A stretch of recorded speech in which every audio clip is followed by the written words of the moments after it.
అయితే ఈరోజు కాళేశ్వరం ప్రాజెక్టు మేడిగడ్డ పర్యటన పెట్టి ఏదో గత ప్రభుత్వం మీద బురద జల్లాలనేటువంటి ప్రయత్నం వాళ్ళు చేస్తూ ఉన్నారు.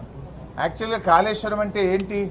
కాళేశ్వరం సమగ్ర స్వరూపంలో కాళేశ్వరం అంటే 3 బ్యారేజీలు, 15 రిజర్వాయర్లు, 19 సబ్స్టేషన్లు, 21 పంప్ హౌజులు, 203 కిలోమీటర్ల టనళ్లు, 1531 కిలోమీటర్ల గ్రావిటీ కెనాలు, 98 కిలోమీటర్ల ప్రెషర్ మెయిన్, 141 టీఎంసీల సామర్థ్యం కలిగిన రిజర్వాయర్లు, 530 మీటర్ల ఎత్తుకు నీళ్లు లిఫ్ట్ చేసే వ్యవస్థ, 240 టీఎంసీల నీటి వినియోగం.